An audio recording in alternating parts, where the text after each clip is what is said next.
हमें भीख नहीं चाहिए, हमें अधिकार चाहिए। हमें भीख नहीं चाहिए, हमें अधिकार चाहिए, क्योंकि वोट के लिए हम बराबर हैं, वोट के लिए हम बराबर हैं, कहने के लिए हम बराबर हैं। लेकिन हमारे देश में उसी जाति की जब बेटियों का बलात्कार होता है तो हम बराबर नहीं होते। जब उसी के समाज के, उसी के देश के बौद्ध भिक्षु जब पिटते हैं तो हम बराबर नहीं होते। जब हमारे बहुजन समाज के मौलिक अधिकार छीने जाते हैं तो जब हम बराबर नहीं होते। जब हमारे देश में अपने ही भाइयों को, जिनको ये हिंदू कहते हैं, उन्हीं हिंदुओं पर लाठियां बरसती हैं, उन्हीं को मूंछ रखने पर मारा जाता है, उन्हीं को घोड़ी चढ़ने पर मारा जाता है, तो मैं ये दावे के साथ कह सकता हूँ कि ये बौद्धों के साथ सौतेला व्यवहार है।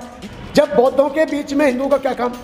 अब सवाल आता है, ये कहते हैं भगवान बुद्ध विष्णु के अवतार हैं, तो मैं ये कहता हूँ भगवान बुद्ध जब विष्णु के अवतार हैं तो एक एक बौद्ध भिक्षु को तिरुपति के मंदिर में ट्रस्टी बनाया जाए, अयोध्या के मंदिर में ट्रस्टी बनाया जाए, जगन्नाथ के मंदिर में ट्रस्टी बनाया जाए, इसको देश के लोग कोने कोने में सुन पाए।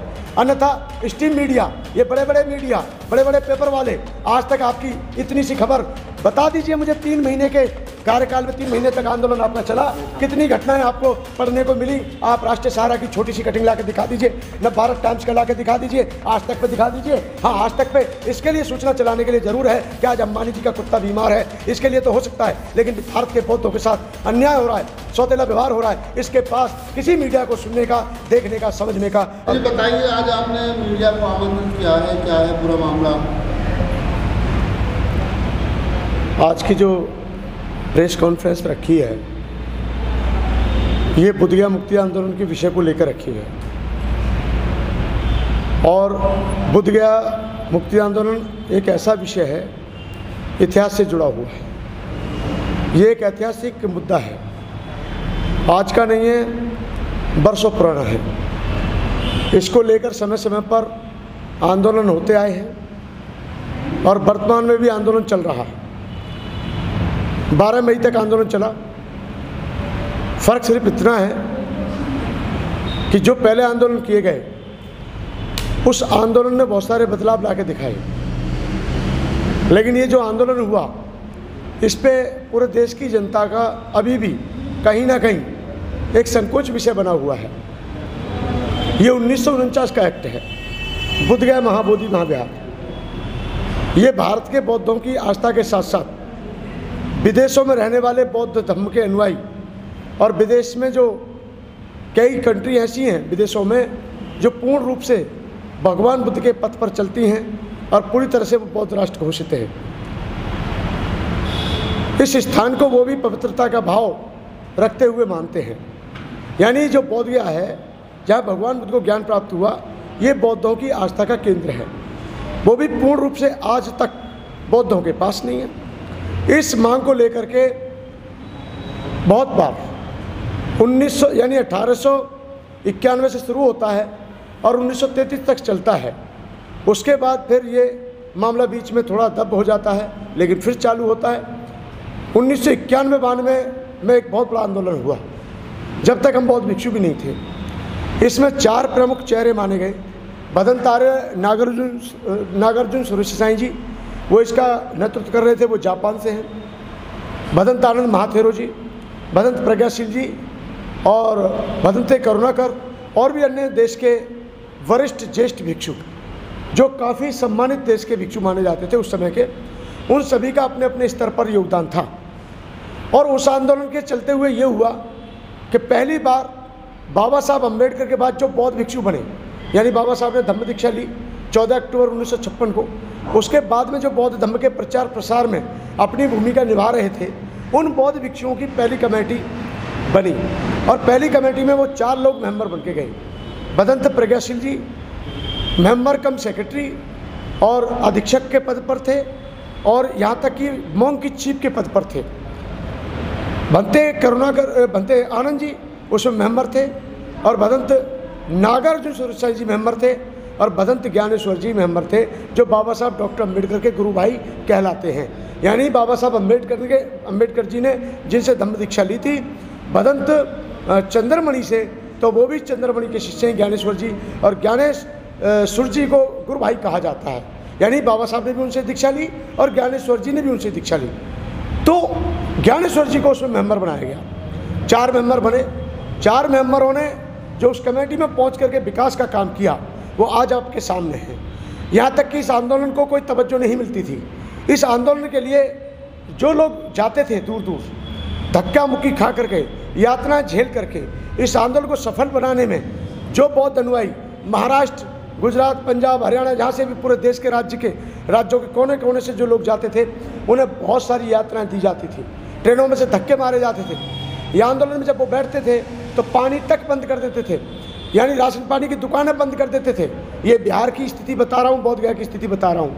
लेकिन इस आंदोलन के बदौलत आज ये हुआ कि हम कोई भी कार्यक्रम बहुत आसानी से कर लेते हैं और आज लोगों के बीच में अवेयरनेस पैदा हुई, बोध गया को लेकर के लोग जागरूक हुए और बोध गया की लड़ाई जब बीच बीच में चलती रही, वहीं पर कहीं ना कहीं बीच में बोध गया की लड़ाई थमती रही, लेकिन बंद नहीं होने दी। जैसे किसी को हम दीपक को जलाने के लिए हम तेल डालते रहते हैं या घी डालते रहते हैं, लेकिन वो जलता रहता है, पर कभी कभी बुझ जाता है, फिर कभी कभी जलता है।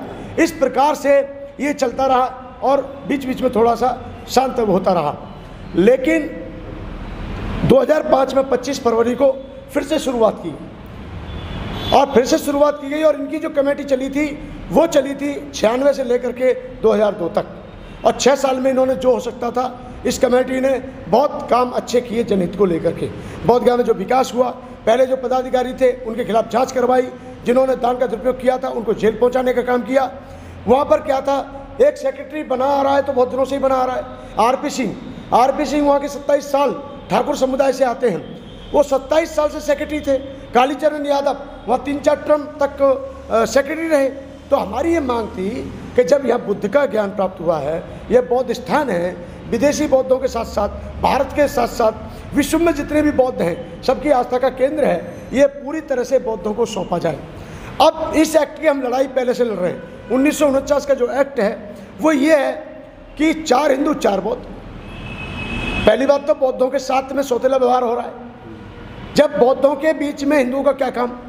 अब सवाल आता है, ये कहते हैं भगवान बुद्ध विष्णु के अवतार हैं, तो मैं ये कहता हूँ भगवान बुद्ध जब विष्णु के अवतार हैं तो एक एक बौद्ध भिक्षु को तिरुपति के मंदिर में ट्रस्टी बनाया जाए, अयोध्या के मंदिर में ट्रस्टी बनाया जाए, जगन्नाथ के मंदिर में ट्रस्टी बनाया जाए, जगह जगह जितने भी बड़े बड़े टेम्पल्स हैं उनमें बौद्ध भिक्षुओं को सम्मिलित किया जाए, तभी तो हम मानेंगे कि इस देश में एकता और समानता का अधिकार मिल रहा है।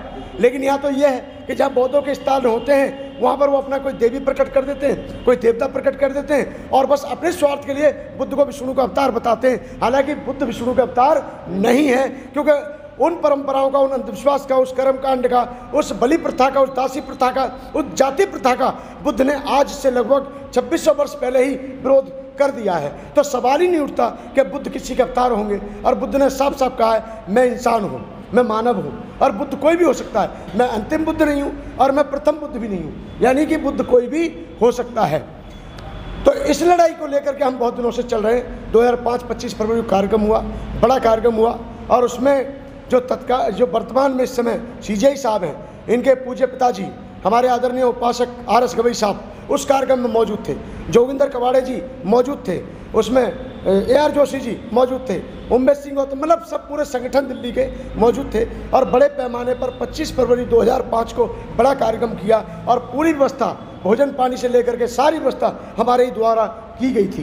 तो मैं उस समय नया नया इस मूवमेंट से जुड़ा था। उसके बाद में 7 में चला, थोड़ा 9 में चला, फिर थोड़ा कम हुआ।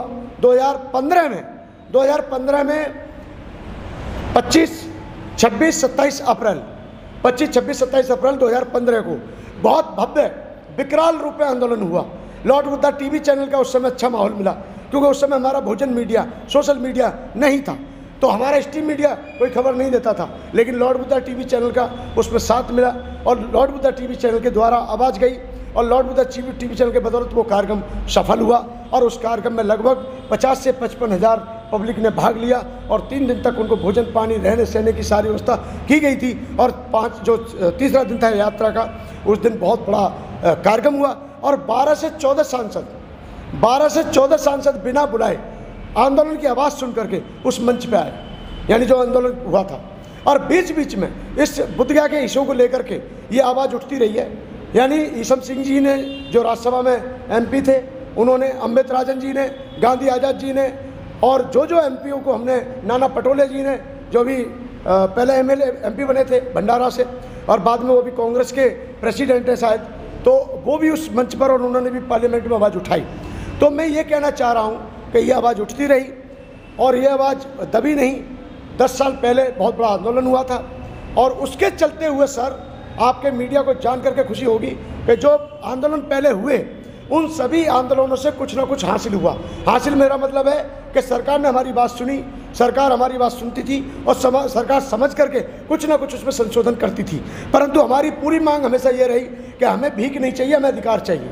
हमें भीख नहीं चाहिए, हमें अधिकार चाहिए, क्योंकि वोट के लिए हम बराबर हैं, वोट के लिए हम बराबर हैं, कहने के लिए हम बराबर हैं, लेकिन हमारे देश में उसी जाति की जब बेटियों का बलात्कार होता है तो हम बराबर नहीं होते। जब उसी के समाज के, उसी के देश के बौद्ध भिक्षु जब पिटते हैं तो हम बराबर नहीं होते। जब हमारे बहुजन समाज के मौलिक अधिकार छीने जाते हैं तो जब हम बराबर नहीं होते। जब हमारे देश में अपने ही भाइयों को, जिनको ये हिंदू कहते हैं, उन्हीं हिंदुओं पर लाठियां बरसती हैं, उन्हीं को मूंछ रखने पर मारा जाता है, उन्हीं को घोड़ी चढ़ने पर मारा जाता है, तो मैं ये दावे के साथ कह सकता हूं कि ये बौद्धों के साथ सौतेला व्यवहार है। ये अभी समानता का अधिकार आया भी नहीं है, लाया भी नहीं है कोई। और मैं एक बात यहाँ पर यह और कहना चाहूँगा कि जितनी भी देर ये आंदोलन चला 3 महीने, अभी जो नया आंदोलन शुरू हुआ 3 महीने, यानी 12 फरवरी को ये आंदोलन शुरू होता है। इससे पहले हमने सुनाया, मीटिंगें हुई, हमें नहीं जानकारी थी क्या करेंगे, लेकिन 12 फरवरी 2025 को आंदोलन शुरू होता है। उससे पहले आकाश लामा जी से बात होती है और यहाँ हमारी और किसी से इस विषय में बात नहीं हुई। या अल्पसंख्यक आयोग की माननीय मेंबर रिचेल लामो जी ने मुझे खुद से कॉल किया और मुझे निमंत्रण दिया कि भंते जी आप कमीशन में आइए, मीटिंग है यहाँ पर। मैंने सोचा अल्पसंख्यक की मीटिंग होगी, मुझे जानकारी नहीं थी। वहाँ पता चला वहाँ आकाश लामा जी भी थे, सतीश कुमार जी भी थे जो विधायक हैं, और विधायक सतीश कुमार जी जो हैं बिहार के हैं और मकुदुमपुर से एमएलए हैं। उन्होंने विधानसभा में इस बात को उठाया और वो इसमें जुड़े। तो वहाँ पर बात चली कि बुद्ध गया का इशू चलाएंगे और ऐसे करेंगे। हमने कहा ठीक है, कोई बात नहीं, आप करेंगे, आप सब मिलकर जो निर्णय लेंगे हमें मान्य होगा। हम कोई अलग थोड़ा ही हैं संघ से और समाज से। जो हमारा भिक्षु संघ है और जो हमारा समाज है, हम उससे अलग कैसे हो सकते हैं। लेकिन जब ये आंदोलन शुरू हुआ, इससे पूर्व में जानकारी, इससे पहले जानकारी ना भंते आनंद जी को दी गई, ना भिक्षु महासंघ को दी गई और ना ही भारत के किसी वरिष्ठ भिक्षु को दी गई। इतना ही नहीं, जो बुद्ध गया मुक्ति आंदोलन पहले से था उसकी भी जानकारी नहीं थी। फिर भी जब इन्होंने हमारा वहाँ बैनर लगाया, हमसे कुछ लोगों ने कहा कि आप इनके खिलाफ जाइए। हमने कहा ना, बिल्कुल गलत, ये आंदोलन की आवाज़ उठा रहे हैं और जो जनहित में आवाज़ है, देश हित में आवाज़ है और जायज़ मांग है और जायज़ आवाज़ उठा रहे हैं, तो हम ऐसा नहीं करेंगे। हमारा भी इनके लिए समर्थन है, कोई ऐसी बात नहीं है, क्योंकि ये भी हमारे बौद्ध उपासक हैं, ये भी हमारे भिक्षु हैं। तो वहाँ पर जब हम गए, हमने वहाँ कहा जरूर इनसे कि भाई आंदोलन आप ईमानदारी से चलाएंगे तो पब्लिक आपके साथ होगी, और ईमानदारी में जहाँ कहीं थोड़ा बहुत आप लोग इधर उधर भटक जाएंगे तो वहाँ आपको दिक्कत खड़ी हो जाएगी। तो हम 12 फरवरी से देख रहे थे कि चल रहा है आंदोलन, कोई बात नहीं, लोग सहयोग दे रहे हैं, लोग जा भी रहे हैं, आ भी रहे हैं, परंतु लोगों को जैसे प्रकार से वहाँ साधन मिलना चाहिए था वो नहीं हो पाया। वो उनका क्या कारण था मुझे नहीं पता, लेकिन हमने जब भी कहा बोल 85 के माध्यम से और भी टीवी चैनलों के माध्यम से हमने यही कहा कि वो आंदोलन कर रहे हैं, उनके लिए हमारा समर्थन है, उनके लिए हमारी मंगल कामना है। लेकिन फिर भी मैं ये कहना चाहूँगा कि ये कोई भी आंदोलन जो करना था वो रणनीति बना के करना था और जानबूझ के, यानी एक प्लानिंग के तहत करना था और कुछ वरिष्ठ भिक्षुओं के साथ मिलकर के तैयारी के साथ करना था। क्योंकि आंदोलन कोई हंसी मजाक नहीं है। हमारा समाज वैसे भी गरीब है, वैसे भी मजदूर है, वो अपने दम पर, अपने बलबूते पर, अपनी महत्वपूर्ण कमाई में से, अपनी कमाई में से अपने बच्चों का पेट काट करके वो दान देता है, दक्षिणा देता है, इसलिए कि ये कार्यक्रम चले, दान देता है कार्यक्रम को सफल बनाने के लिए। लेकिन जब इस प्रकार की कोई भ्रांति पैदा होती है तो समाज में माहौल गलत पैदा होता है। तो मैंने यही कहना चाहता हूँ, 2025 में 12 फरवरी से आंदोलन शुरू हुआ और 12 मई को ये ख़त्म होता है। लेकिन इससे पहले एक दिन आपस में मनमुटाव होता है और मनमुटाव के साथ साथ इनमें आपस में बहुत सारी चीज़ें होती हैं, हमारे सामने सब बातें आती हैं। 12 लाख की घोषणा की गई। हमसे गया में इतना ज़रूर पूछा गया, क्योंकि मैं वहाँ पर मन संचालन करता हूँ और मैं अखिल भारतीय भिक्षु महासंघ का महासचिव होने के नाते मेरा कर्तव्य बनता है कि जो भी पंडाल में आए या बुद्ध जयंती में आए या जो भी बौद्ध अनुयायी या उपासक है भिक्षु मुझसे मिलेगा और उसकी जो भी समस्या है, जितना मेरे से हो सकता है मैं उसके दूर करने का प्रयास करता हूँ और करना भी चाहिए। तो 12 मई को बुद्ध पूर्णिमा के उपलक्ष्य में बहुत से लोग काल चक्कर मैदान में आए जगह जगह से, और मुझसे उन्होंने पूछा कि 12 लाख लोग कहाँ आएंगे, 12 लाख लोग कहाँ रुकेंगे, 12 लोगों की व्यवस्था क्या है, 12 लाख लोग क्या खाएंगे। मैंने उनसे एक ही बात की देखिए, मैंने 12 लाख लोगों को आमंत्रित नहीं किया है। जो बुद्ध पूर्णिमा में भाग लेने आते हैं, जो बुद्ध जयंती में आमंत्रित हैं, वो आए, और जो आंदोलन में भी आए हैं, अगर वो पंडाल में आते हैं और वो बुद्ध जयंती में आनंद लेना चाहते हैं तो वो भी आ सकते हैं, उनका स्वागत है, क्योंकि वो भी हमारे बौद्ध उपासक हैं, बौद्ध अनुयायी हैं। और जो भी हमारे आंदोलन में आए हुए, जो भी हमारी जयंती में आए हुए हैं, यदि वो बाद में अपनी हाजिरी दर्ज कराने के लिए या बहुमत सिद्ध करने के लिए, समर्थन देने के लिए, जो भी लोग बुद्ध गया के आंदोलन में जाना चाहते हैं वो भी जा सकते हैं, उन पर भी हमारा किसी प्रकार का कोई प्रतिबंध नहीं है। तो वहाँ पर ये देखने को मिला। मैं इसकी घोर निंदा करता हूँ। पहले तो जो बिहार में हुआ, डूंगरसोरी में जो हुआ, इन दोनों घटनाओं का मैं घोर विरोध करता हूँ, और मैं मांग करता हूँ बिहार सरकार से कि उसकी जांच कराई जाए, पड़ताल कराई जाए, निष्पक्ष जांच करके उसका समाधान ये किया जाए कि जिन्होंने भिक्षुओं पे हाथ छोड़ा है या जिन्होंने अतिथियों पे हाथ छोड़ा है, जिन्होंने बहन बेटी के साथ मारपीट की है, उनकी जांच पड़ताल हो और उनके साथ सख्त से सख्त कानूनी कार्रवाई की मैं मांग करता हूँ। दूसरी बात यह है, हमने उनसे एक बात कही, लास्ट में अभी पता चला, जो भंते विनयचार्य को अरेस्ट किया गया है, हम उसकी रिहाई के लिए पहले भी कह चुके हैं कि उसकी रिहाई होनी चाहिए। चीवरधारी है, भिक्खू है, उसके लिए हम एक हैं, पूरा देश एक है, और हम यही चाहेंगे, चाहे वो के राहुल के ऊपर हुआ हो, चाहे वो और भी भिक्खुओं के ऊपर हुआ हो, ये गलत है।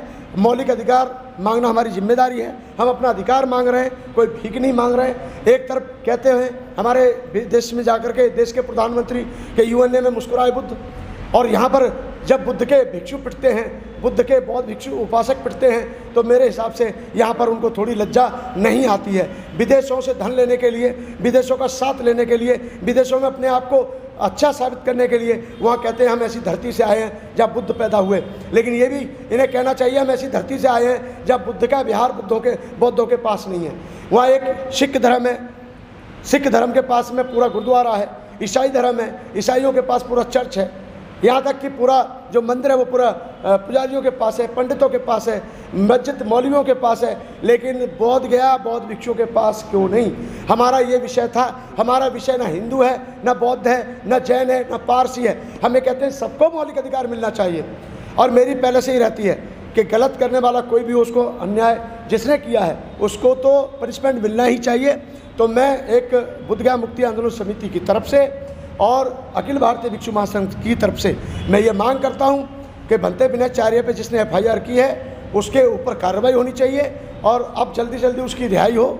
हमारे भिक्षुओं को इस तरीके से वहाँ प्रताड़ित किया जाए, ये हमें शोभा नहीं देता, ये हमारे लिए निंदन का विषय है और हम इसकी घोर निंदा करते हैं। और इसी विषय को लेकर के मैंने ये पीसी रखी है, और मैं अपने बहुजन मीडिया से, अपने समाज के मीडिया से और अपने देश के मीडिया से मैं ये कहूँगा कि आज आपके मीडिया की वो ताकत है कि यही मीडिया की आवाज़ के दम पर हमारा बुद्धगया मुक्ति आंदोलन विदेशों में पहुंचा।